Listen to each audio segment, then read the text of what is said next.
नमस्कार दोस्तों, wealth sky के एक और नए इंटरेस्टिंग वीडियो में आप सभी लोगों का स्वागत है। मेरा नाम है सुधीर और बात करेंगे इस वीडियो में हम निफ्टी एंड बैंक निफ्टी के बारे में। दोनों के चार्ट को समझेंगे, अंडरस्टैंड करेंगे आज जो मार्केट पे टॉप पे फॉल आया है तो ये क्या हमने प्रेडिक्ट किया था और किस तरीके से एनालाइज किया था हमने मार्केट एट 11 में, उसको भी हम समझने की कोशिश करेंगे। तो जल्दी से इस वीडियो को स्टार्ट करते हैं। वीडियो स्टार्ट करने से पहले आप सभी लोगों से रिक्वेस्ट है कि अगर आपको अभी तक ट्रेडिंग समझ में नहीं आ रही है और आपने ये वीडियोस काफ़ी बार देख चुके हो तो आज का मार्केट एट 11 का वीडियो ज़रूर देखिएगा। जाके मॉर्निंग में मैंने पोस्ट किया था, उसमें मैंने प्योरली पूरी एनालिसिस बताई थी कि किस तरीके से एक डे को प्लान किया जाता है, कैसे आप 1 मिनट का हाई मार्क करोगे, 5 मिनट का हाई मार्क करोगे, कैसे इंपॉर्टेंट लेवल लोगे, उस चीज़ को मैंने उसमें बताया है। तो आप लोगों से रिक्वेस्ट है, अगर आप ट्रेडिंग सीखना चाहते हो, अंडरस्टैंड करना चाहते हो तो डेफिनेटली आज का वीडियो ज़रूर देखिएगा। 1 मिनट हाई और लो की जो स्ट्रेटेजी है वही मैं हमेशा फॉलो करता हूँ। इसके बाद कोई मेरे पास स्ट्रेटेजी नहीं है, वही सक्सेसफुली मार्केट में काम करती है। इजीली अंडरस्टैंड हो जाता है उससे मार्केट का ट्रेंड कैसा है। ठीक है, समझते हैं कि मार्केट एट 11 में मैंने आपको क्या बताया था। ये लाइनें खींची हुई हैं, इनको मैं दोबारा से खींच देता हूँ ताकि आपको अंडरस्टैंडिंग मिल जाए। ठीक है, सबसे पहले हम क्या करते हैं, हमारा जो रूल है एज़ पर द रूल के हिसाब से हम 1 मिनट का हाई और लो मार्क करते हैं। और 1 मिनट के हाई और लो में हम क्या चीज़ ढूंढते हैं, हम कॉम्बिनेशन ढूंढते हैं। कॉम्बिनेशन क्या होता है बेसिकली कि आपका जो पहला रेड और ग्रीन का कॉम्बिनेशन होगा वो हम मार्क करते हैं। ठीक है, तो जैसे कि इस केस में आप देखोगे तो यहाँ पे हमें ये 1 मिनट का हाई मिला है। ठीक है, यहाँ पे ये 1 मिनट का हाई मिला और ये हमारा 1 मिनट का लो है।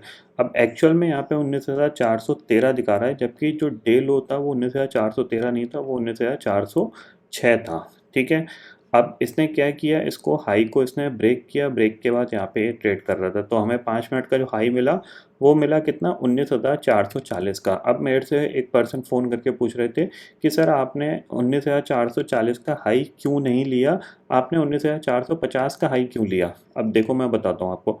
बेसिकली क्या है, देखो 19,440 और 19,450 में से जाहिर सी बात है कि जो 450 वाला लेवल है वो एक राउंड फिगर लेवल है और उसकी वैल्यू है क्योंकि वहाँ पे ओपन इंटरेस्ट बना हुआ है।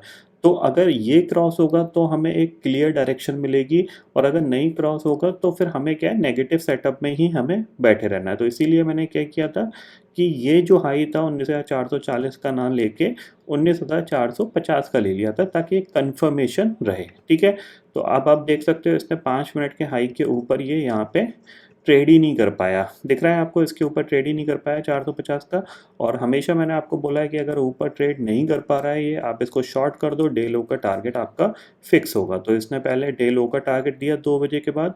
डे लो का टारगेट हिट करने के बाद इसने ऑलमोस्ट जो लो बनाया था वो 5 मिनट का अराउंड 19,390 के करीब का बनाया था। और उसके बाद इसने जो तोड़ा है तो ये जाहिर सी बात है, ये प्रीवियस डे की जो क्लोजिंग थी उसको यहाँ पे इसने टेस्ट कर लिया। यानी आपको अगर थोड़े से लॉजिक पता है तो ये पूरा मूव आप कैप्चर कर सकते हो। अगर आप ये भी मूव कैप्चर नहीं कर पाओगे, अगर आपने सिर्फ डे लो के लिए शॉर्ट किया होगा ना, तो उस केस में भी अगर मैं बताऊँ 19,300 की जो पुट थी वो 28 रुपये की थी, 47 रुपीज़ पहुँच गई थी। यानी वहाँ पे भी बहुत अच्छा प्रॉफिट यहाँ पे बना था। ठीक है, सेम चीज़ बैंक निफ्टी में। बैंक निफ्टी में तो आपको कुछ ज़्यादा दिमाग लगाने की ज़रूरत ही नहीं पड़ी क्योंकि बैंक निफ्टी ने एग्जैक्टली सब कुछ फॉलो किया। ठीक है,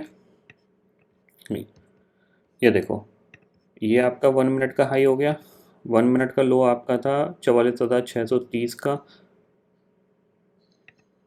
ठीक है, हाई टूटा, 5 मिनट का हाई आपको मिल गया। ठीक है, 5 मिनट का हाई।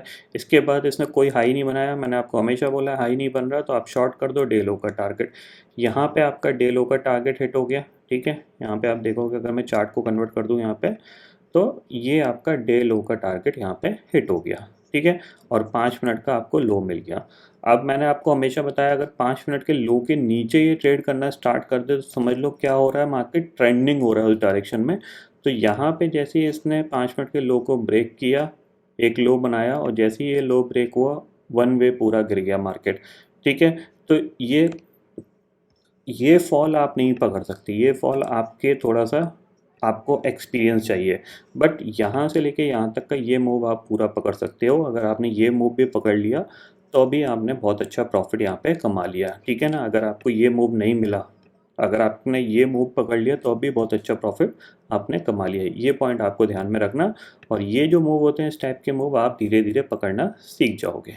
ठीक है, सिंपल चीज़ ये है कि आपको स्ट्रेटेजी को फॉलो करना आना चाहिए, स्ट्रेटेजी के हिसाब से ट्रेंड आइडेंटिफाई करना आना चाहिए। अगर आप ये चीज़ करना जानते हो तो आप ट्रेडिंग में ओवर द टाइम 2 महीने, 3 महीने, 4 महीने बाद सक्सेसफुली काम कर सकते हो। ठीक है, अब समझते हैं कल क्या हो सकता है। कल जाहिर सी बात है क्या है, एक्सपायरी, वो भी है मंथली एक्सपायरी। ठीक है, और ये मंथ हमारा क्या रहा है, नेगेटिव रहा है, तो चांसेस वेरी हाई कि हम कहाँ जाएंगे, मंथ लो की तरफ मूव करने की कोशिश कर सकते हैं। तो हमें कल क्या ध्यान रखना है, जाहिर सी बात है आज ये सेल ऑफ देखने को मिला है, फॉलो अप सेल ऑफ आ सकता है, कोई बड़ी बात नहीं है, ये पॉइंट आपको ध्यान में रखना है। अगर हम ऑप्शन चेन डाटा में चलें,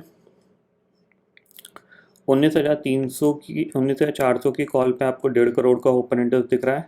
ठीक है, ये आपको दिख रहा है यहाँ पे 19,400 की कॉल, 19,400 के पुट पे गायब सब कुछ।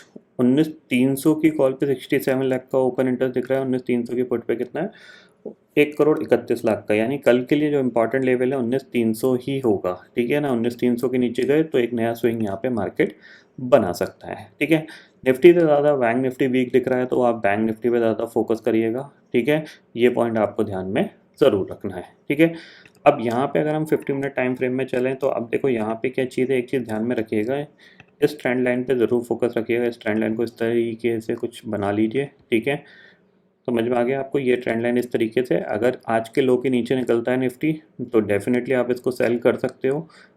जो पहला टारगेट है वो आप लेके चलिएगा अराउंड 19,300 का। ठीक है, 19,300 के नीचे गया तो फिर जो टारगेट होगा वो आपका होगा नया स्विंग लो। ठीक है, नया स्विंग लो ले सकते हो या 19,250 ले सकते हो। ये पॉइंट आप क्लियरली समझ लीजिएगा। किसी भी रीज़न से कि गैप अप खुलता है तो अभी आप थोड़ा सेल की तरफ ही व्यू रख के कामकाज करिएगा। ये पॉइंट आप क्लियरली समझ लीजिए। ठीक है, इतना समझ में आ गया। ये ट्रेंड लाइन पे आप थोड़ा सा ध्यान रखिएगा। ठीक है, ये ऑलमोस्ट ब्रेकडाउन है यहाँ पे, तो हो सकता है ये फॉरवर्ड में चली जाए। ठीक है, निफ्टी में ज़्यादा जगह नहीं है बट बैंक निफ्टी में बहुत जगह है गिरने की अभी भी।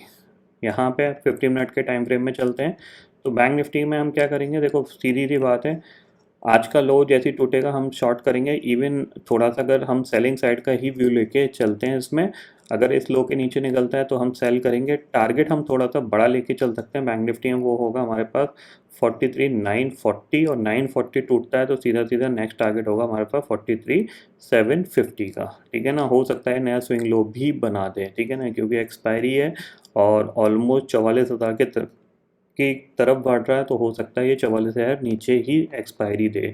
और अगर 44,000 नीचे जाएगा तो जाहिर सी बात है निफ्टी पे 19,200 की तरफ ही बढ़ने की कोशिश कर सकता है।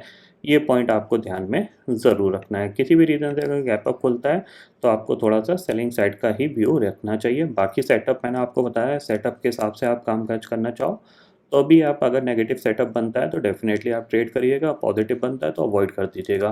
ठीक है, इतना आपको क्लियरली समझ में आ गया। यहाँ पे ग्लोबल मार्केट की सिचुएशन मैंने करंटली अगर देखें तो यहाँ पे डाउ फ्यूचर 23 पॉइंट नेगेटिव है, नैस्डैक फ्यूचर 13 पॉइंट नेगेटिव है। यूरोपियन मार्केट कह सकते हैं फ्लैट ही है, कोई ज़्यादा बड़ी नेगेटिविटी नहीं देखने को मिल रही है। हमारा जो ओवरऑल ट्रेंड है वो नेगेटिव चल रहा है, इसलिए हम गैप अप को सस्टेन नहीं कर पाते। गैप अप जैसे ही खुलता है मार्केट वहाँ पे सेल ऑफ में कन्वर्ट हो जाता है। ठीक है, तो आई होप दोस्तों ये पर्टिकुलर डाटा आपको समझ में आ गया होगा। दोस्तों फिलहाल इस वीडियो में इतना ही है। आई होप ये वीडियो आपको पसंद आएगा। वीडियो पसंद आता है तो लाइक और शेयर ज़रूर करिएगा और चैनल को जो सब्सक्राइब कर लीजिए, क्योंकि मैं सुधीर लेके आता रहूँगा हर दिन आपके लिए नए नए वीडियो। इसी के साथ शुक्रिया दोस्तों, जय हिंद।